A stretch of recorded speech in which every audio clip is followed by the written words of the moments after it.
करना है। बस ये 45 दिन की बात है, 45 दिन की बात है।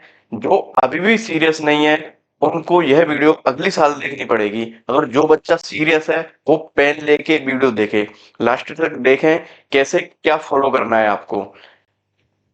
जैसे करके अभी आपके पास 45 दिन बचे हुए हैं, इन 45 दिन को आपको कैसे फॉलो करना है, और अपन एक प्लान बना के पढ़ेंगे कि तीनों सब्जेक्ट को कितना टाइम देना है, कैसे मैनेज करना है, और केमिस्ट्री सब्जेक्ट को कैसे पढ़ना है। ये सारी चीज आप पेशेंस बना के वीडियो को लास्ट तक देखेंगे। मैं वन बाय वन करके आपको एक एक स्टेप बताऊंगा, आपको किस गलती से बचना है और क्या करना है, जिससे आपके 650 प्लस नंबर आ सकते हैं। तो देखेंगे, देखने का प्रयास करेंगे। ये आपके लिए केमिस्ट्री के लिए स्ट्रेटजी वीडियो है। इसमें आप समझने की कोशिश करोगे कि कैसे आपको केमिस्ट्री को पढ़ना है। आपके अंदर ये एक फोबिया बना हुआ है कि सर मेरे को ऑर्गेनिक केमिस्ट्री से डर लगता है। इस डर को खत्म करने के लिए मैं आया हूँ। रिंकू सर आपके लिए वन शॉट वीडियो लेके आ रहे हैं, वो आपको डेली डेली देखनी है। और डेली देखने के बाद उसमें आपके पीवाईक्यू भी होंगे और स्टैंडर्ड क्वेश्चन होंगे और आपकी ट्रिक भी होंगी। मैकेनिज्म के साथ में समझाया जाएगा। आपके लिए कल वीडियो लेके आ रहा हूँ जीओसी की, तो आप उसे देखिएगा। 40 मिनट में आपकी सारी चीज कवर हो जाएगी। ये आपकी स्ट्रेटेजी वीडियो है, इसे लास्ट तक देखें कैसे क्या फॉलो करना है आपको। और इसमें मैं बता रहा हूँ कौन से टॉपिक इंपॉर्टेंट है, क्या छोड़ना है, क्या पढ़ना है। अगर कोई टॉपिक बच रहा है तो उसे मैं अभी यहीं समझा रहा हूँ कि आपको वो टॉपिक करना है या नहीं करना है। वीडियो के लास्ट तक बने रहना है आपको। ठीक है ना दोस्तों, अपन आगे बढ़ते हैं। आपको 150 नंबर प्लस लेके आने हैं, तो आपको क्या करना है, आपको ये आइडिया होना चाहिए कि जो यूनिट है उससे कम पूछे जाते हैं या ज्यादा पूछे जाते हैं। ये आपको पहले से पता होना चाहिए कि मतलब टॉपिक का वेटेज कितना है। और जो रिपीटेड टॉपिक है वो बार बार पूछे जाते हैं, वो आपको अच्छे से आने चाहिए। उसमें से फिर आप ये एनालिसिस करोगे कि जो मेरे कॉन्सेप्ट हैं वो वीक कहाँ रह रहे हैं, और जो मैं अच्छे से कर पा रहा हूँ उन टॉपिक को छोड़ के जो वीक रह रहे हैं उनको अभी कवर कर सकते हो। आपके पास 45 दिन है, आप इसको 3 जगह डिवाइड करते हो। 15-15 दिन में, 15 दिन ऑर्गेनिक के लिए, 15 दिन फिजिकल के लिए, 15 दिन इनऑर्गेनिक के लिए, तो आपकी ऑर्गेनिक केमिस्ट्री कंप्लीट हो जाएगी। इसके बाद में आपको क्या करना है कि तीनों सब्जेक्ट को बराबर बराबर टाइम देना है। आपको मॉक टेस्ट भी लगाने हैं। ये सारी चीज मैं आपको समझाने का प्रयास कर रहा हूँ। आप समझने की कोशिश करेंगे कि कैसे मेरे को ये जो 45 दिन है कैसे मैनेज करने हैं। और आप मॉक टेस्ट लगाएंगे, जब भी आपको पता लग पाएगा कि मैं कितना कर पा रहा हूँ, मेरी गलती कहाँ हो रही है और कैसे कर पा रहा हूँ। इस चीज के लिए आपको मैं एक एक स्टेप, एक एक पॉइंट समझा रहा हूँ। 40 से 50 पॉइंट होंगे, वो आप सुनने की कोशिश करेंगे। और आपको जो पॉइंट अच्छा लग रहा है, लग क्या रहा है, सारे पॉइंट अच्छे ही हैं। अभी मैंने पिछली क्लास में भी बताया है, सारे बच्चे बोल रहे हैं कि सर ये तो बहुत हेल्पफुल हुआ है। तो आप सारे पॉइंट नोट करेंगे कि मैं क्या बोल रहा हूँ। ये चीज समझो कि जैसे करके आपको 150 प्लस नंबर लेके आने हैं, तो आपको क्या चीज फॉलो करनी है। इसके लिए केमिस्ट्री ये एक ऐसी सब्जेक्ट है कि ये ऐसे लिंक करती है, जैसे करके आपको बायोलॉजी बहुत अच्छे से आती है, केमिस्ट्री थोड़ी सी आप बता रहे हो सर ऑर्गेनिक वीक है, तो इसके लिए क्या करना होगा, केमिस्ट्री में 150 प्लस नंबर लेके आने हैं। जब जाके आप 650 नंबर पर नंबर लेके आ पाओगे, जब आपकी एक सीट सुरक्षित हो पाएगी। इसके लिए आपको ऑर्गेनिक को 2 से 3 घंटे डेली देना है। बाकी अपन को फिजिक्स को और बायोलॉजी को जो टाइम दे रहे हैं वो टाइम तो आपको देना ही है, उसमें कोई दोहराई की बात है नहीं। इससे होना जाना ये है कि अगर आप अभी भी 45 दिन अच्छे से दे पाते हो, आपकी एक सीट पक्की है। आपकी मम्मी आपसे ये बोलेगी कि मेरा बेटा डॉक्टर बनेगा, नहीं फिर वही मम्मी आपसे ये बोलेगी कि बेटा 1 साल और तैयारी कर ले। इस चीज से बचने के लिए जो मैं बोल रहा हूँ वो सारी चीज आप देखोगे। देखो कि मोस्ट इंपोर्टेंट चैप्टर क्या है, रिपीटेड क्वेश्चन क्या है, और स्मार्ट स्ट्रेटजी प्लान क्या है। ये सारी चीज मैं समझाने की कोशिश कर रहा हूँ अब लास्ट तक। टोटल क्वेश्चन आपके 45 आएंगे, 180 नंबर के होंगे। अगर यहाँ भी आप थोड़ा स्मार्ट खेलोगे तो मैं नंबर बनाने का तरीका बता रहा हूँ। जैसे करके आपने अपनी गलती अभी भी सुधारनी, जैसे करके आपने 4 क्वेश्चन की गलती सुधारनी, तो 4 क्वेश्चन के नंबर कितने हो गए, 16। और 1 नंबर आपका नेगेटिव होता है, तो आपके यहाँ भी 20 नंबर बढ़ जाएँगे। कितने बढ़ जाएँगे? 20। तो आपको क्या करना है, अपनी नेगेटिव से भी बचना है। अगर आप अभी भी जो रिवीजन कर रहे हो, नए चैप्टर ऐड नहीं कर रहे हो, जहाँ आपकी गलती होती है, उस गलती को आप सुधार भी लेते हो ना, तो आपके 20 नंबर ऐड हो जाएँगे। ये चीज़ मैं समझाने की कोशिश कर रहा हूँ, वो गलती कैसे बचेंगे? ये वीडियो लास्ट तक आपको देखनी है। आपको सब्जेक्ट डिस्ट्रीब्यूशन दे रखा है, वो दे रखा है, फिजिकल केमिस्ट्री 30% पूछी जाती है, ऑर्गेनिक केमिस्ट्री 35 पूछी जाती है और इनऑर्गेनिक 35 पूछी जाती है। ऐसे करके आपकी ये 100% हो जाती है, आपके 45 क्वेश्चन हो जाते हैं, ये 180 नंबर के होते हैं। अब आपको इस 180 नंबर में से 150 प्लस नंबर कैसे लेके आने हैं, ये मैं बता रहा हूँ आपको। इधर देखो, ये आपको 15-15 दिन तीनों सब्जेक्ट को देने हैं। फिजिकल को 15 देने हैं, ऑर्गेनिक को 15 देने हैं, इनऑर्गेनिक को 15 देने हैं। डेली डेली देने हैं और डेली आपको 50 एमसीक्यू, पीवाईक्यू ये आपको प्रैक्टिस करनी है। आपको ऐसे नहीं है कि आपने थ्योरी पढ़ ली, थ्योरी से कुछ नहीं होगा। थ्योरी को तो आपको 10 से 15 मिनट में रीड करना है, बाकी आपको क्वेश्चन प्रैक्टिस करने हैं। अगर आपसे क्वेश्चन नहीं बन रहे हैं, उस कॉन्सेप्ट को जाके नोटबुक में देखिए कि मेरी गलती क्या रह रही है। फिर वन शॉट वीडियो देखिए, वन शॉट वीडियो से आपका जो कॉन्सेप्ट वीक रह रहा है, उस कॉन्सेप्ट को करें। उस कॉन्सेप्ट होने के बाद में फिर से ट्राई करें पीवाईक्यू। उससे क्या होगा, आपका अगर कॉन्सेप्ट क्लियर हो जाता है तो आपके नंबर पूरे हो गए। ठीक है ना? आगे बढ़ते हैं। हाँ, अब मैं आपको इम्पोर्टेंट जो फिजिकल के इम्पोर्टेंट चैप्टर है वो बता रहा हूँ कि वहां से बार बार रिपीटेड क्वेश्चन कहाँ से पूछे जाते हैं।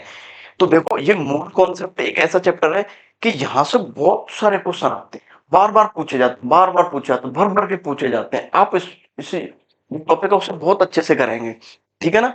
एटॉमिक स्ट्रक्चर से पूछे जाते हैं, केमिकल बॉन्डिंग से बहुत क्वेश्चन पूछा जाता है। केमिकल बॉन्डिंग में आपको जब वन शॉट कराऊंगा ना, उसमें 4 से 5 ऐसे एग्जांपल बताऊंगा, वो सटीक आपके मिल जाएंगे। और केमिकल बॉन्डिंग में ऐसे नहीं है, बेसिक तो सबको आता है, वो एक्सेप्शन पूछता है। अगर एक्सेप्शन आपको ध्यान रह पाता है तो फिर वो आपका, अगर क्वेश्चन वहां से एज इट इज नहीं पूछा तो आप ऑप्शन से इलिमिनेट करके क्वेश्चन को सही कर सकते हैं। तो मैं लास्ट तक वीडियो देख रहे हो आप, मैं अगली वीडियो जो केमिकल बॉन्डिंग की आएगी ना, उसमें वन शॉट में सारी चीज क्लियर करा दूंगा आपकी। ठीक है ना? थर्मोडायनेमिक्स हुआ, इसमें आपको यूनिट कन्वर्जन आना चाहिए, इक्विलिब्रियम हुआ, इलेक्ट्रोकेमिस्ट्री हुई, नैनसेट जो नैनसेट इक्वेशन होती है ना, वहां से क्वेश्चन पूछा जाता है। बस उसमें वैल्यू पुट करनी होती है, वैल्यू पुट करने के बाद में आपका आंसर आ जाता है। और आपको लॉग की, एलएन की ये वैल्यू आनी चाहिए। ये बेसिक चीज है। ठीक है ना?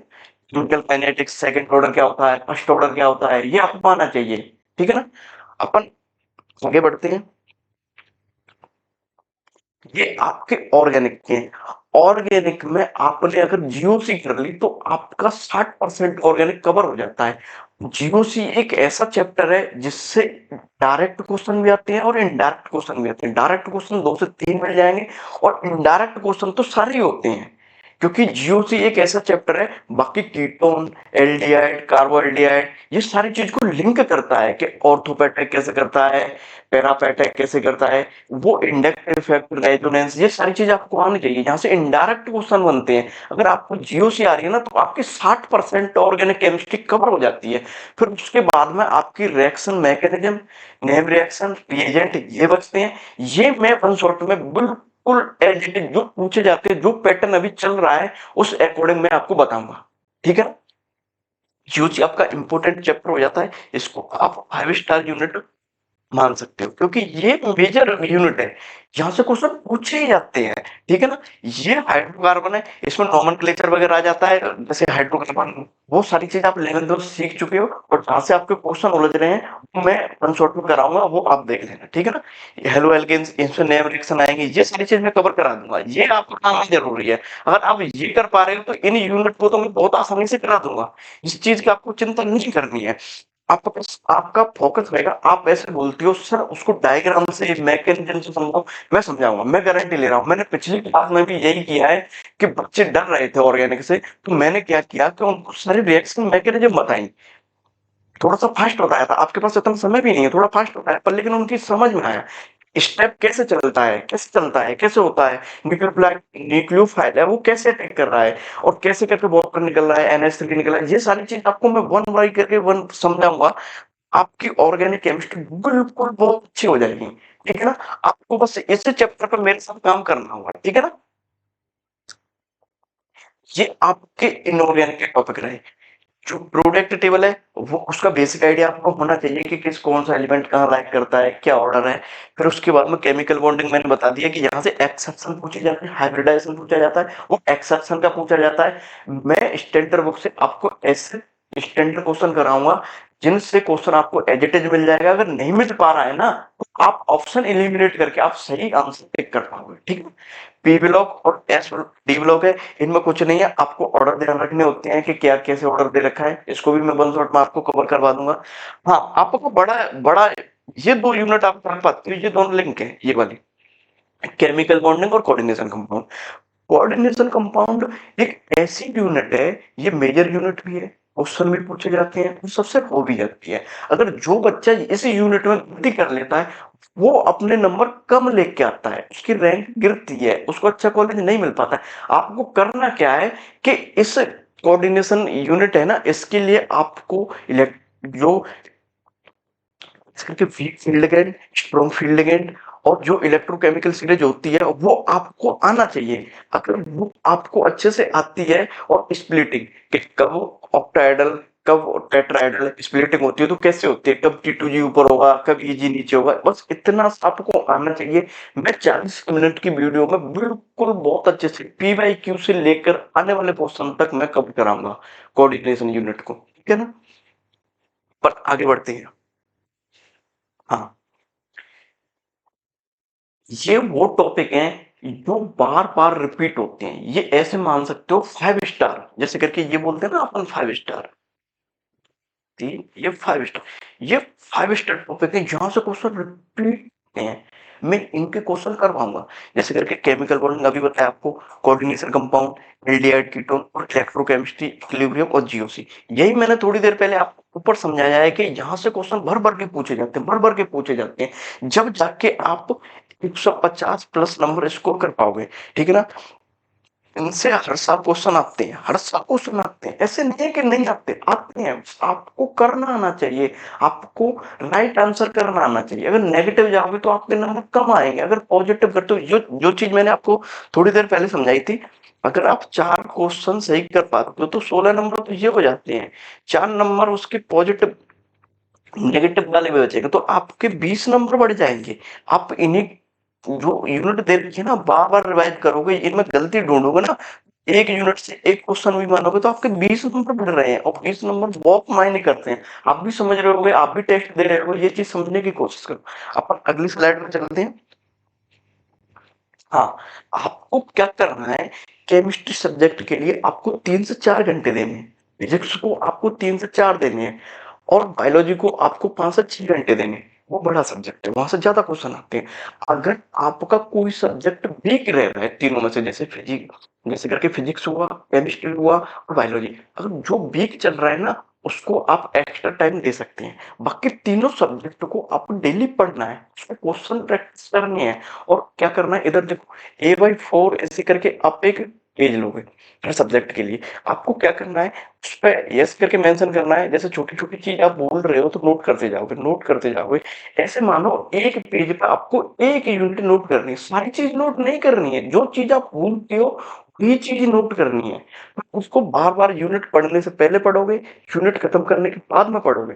ऐसे करके जो आपकी वीक चीज रह रही है ना और जो आप क्वेश्चन में गलती कर रहे हो वो सारी चीज आपकी बिल्कुल सही हो जाएगी, ठीक है ना दोस्तों? आपको एक चैप्टर करना है, 40 से 50 MCQ प्रैक्टिस करने हैं, 10 से 15 आपको PYQ करने हैं और रात को आपको रिवीजन करके सोना है। आप 10 से 15 या 20 मिनट में किसी भी यूनिट को रिवीजन कर सकते हो। डेली सुबह जग के आपको क्वेश्चन प्रैक्टिस करने ही हैं।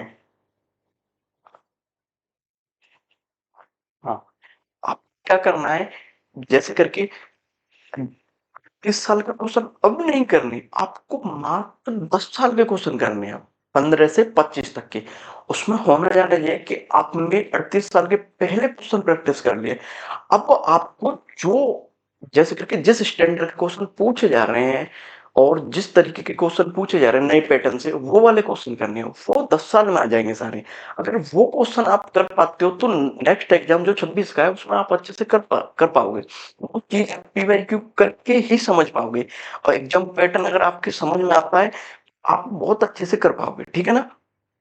और इम्पोर्टेंट टॉपिक तो आपको क्लियर करना ही है। इससे क्या होता है, आपका कॉन्फिडेंस कॉन्फिडेंस ऐसे बढ़ेगा, ऐसे करके, ऐसे करके, ऐसे करके कॉन्फिडेंस बढ़ेगा आपका। क्या बढ़ेगा? कॉन्फिडेंस बढ़ेगा। एक और चीज़ आप सुनो बहुत ध्यान से, कि अगर आप टफ यूनिट को लेके बैठोगे, वो नहीं होगी आपसे। आपको पहले क्या करना है, जो आपसे यूनिट आती है, जो यूनिट सरल है, उनको करो। अगर वो यूनिट हो जाती है ना आपकी, आपको ऐसा लगेगा कि मेरे को आता है सर। और फिर उसके बाद में टफ टफ टफ टफ चीज़ लेनी है। अगर आप शुरू में ही टफ लेके बैठ जाओगे, तो जो सरल यूनिट उनका रिवीजन नहीं कर पाओगे आप, ठीक है ना? और मैं गारंटी ले रहा हूँ, आपके 150 प्लस नंबर आएँगे, आप सारे वन शॉट वीडियो देख लेंगे, ठीक है ना? आपका 40 मिनट में कुछ नहीं जा रहा है, ठीक है ना? अपन आगे बढ़ते हैं। हुँ, आपको क्या करना है, फिर उसके बाद में जैसे करके आपका सिलेबस कवर होने में आ गया, फिर आपके कितने दिन बच रहे हैं? 10 दिन में आपको 10 मॉक टेस्ट देने हैं। फुल मॉक टेस्ट देने हैं। उसमें बायोलॉजी भी हो, फिजिक्स भी हो, केमिस्ट्री भी हो। उससे क्या होगा, आपकी गलतियों को पता चलेगा, आप गलती क्या कर रहे हैं। 10 मॉक टेस्ट की आप गलती नोट करोगे कि मेरे से क्या-क्या गलती हुई। मेरे को मैंने एग्ज़ाम में गलती नहीं करनी है। और आपके बाई चांस अगर कम नंबर आ रहे हैं, तो आपको डरना नहीं है। डरने से कुछ होना भी नहीं है, क्योंकि आप 10 दिन में कुछ नहीं कर सकते हो, ठीक है ना? आपको चैप्टर रिवीजन करना है। चैप्टर रिवीजन ऐसे करना है कि आपको 3 से 4 चैप्टर आपस में लिंक करके रिवीजन करना है। ऐसे नहीं, 1 यूनिट नहीं, आपको 3 से 4 चैप्टर लिंक करना है, जब जाके करना है, ठीक है ना? फॉर्मूला रिएक्शन रिवीजन करना है आपको। डेली मॉक टेस्ट 1 देना है, ये आपको 10 देने हैं। और जो बच्चे मोस्ट ऑफ गलती करते हैं, वो आपको गलती नहीं करनी है, वो मैं आपको बता रहा हूँ। बच्चे क्या करते हैं, वो थ्योरी को पढ़ने में लगे रहते हैं कि सर मैं तो पढ़ता हूँ, लाइब्रेरी जा रहा हूँ, लाइब्रेरी में मेरे को पढ़ रहा हूँ। थ्योरी पढ़ने से किसी का भला नहीं हुआ है, और आपका भी नहीं हो रहा। अगर आपने अभी भी क्वेश्चन प्रैक्टिस किए हैं और कर रहे हो, फिर आपकी सीट पक्की है। दूसरी गलती बच्चे क्या करते हैं, एमसीक्यू प्रैक्टिस नहीं करते हैं। तीसरी की सबसे बड़ी गलती ये हो जाती है कि आप जो कोचिंग में नोट्स लिखा रखे हैं या मैंने लिखा रखे हैं, उन नोट्स को बार-बार पढ़ते हैं। नोट्स पढ़ने के साथ ना आपको एनसीईआरटी भी पढ़नी है। आँख बंद करके ऐसे भरोसा कर लो कि सर के मैं वन शॉट वीडियो देखूँगा और मेरे 150 प्लस नंबर आएँगे। बिल्कुल डरने की ज़रूरत नहीं है। मैं पक्का आपको सिलेक्शन लेके चल रहा हूँ। अगर आपको डर लग रहा है, अगर कोई परेशानी आ रही है, तो मैंने मेल आईडी दे रखी है, आप मेल कर सकते हो, कॉन्टैक्ट नंबर दे रखी है, मेरी टीम से संपर्क कर सकते हो। आपका सारा डर खत्म कर दिया जाएगा। जो आपको रिक्वायरमेंट है, मेरे को ये चीज़ चाहिए, नोट्स चाहिए, कुछ और यूनिट करवानी है, वो मैं आपसे डायरेक्ट कॉन्टैक्ट करूँगा। ठीक है ना? आप अच्छे से वीडियो देखिए, आपको कल से आपके लिए वन शॉट मिलेंगे, जीओसी से लेकर फिजिकल केमिस्ट्री तक सारी चीज़ आपको मिलेगा। आप वीडियो को डेली देखें, सेव करें, अपने दोस्तों के पास शेयर करें। अगर वीडियो आपको हेल्पफुल लगा हो, तो दोस्तों के पास शेयर कर दो, लाइक कर दो, फॉलो कर दो। थैंक यू दोस्तों।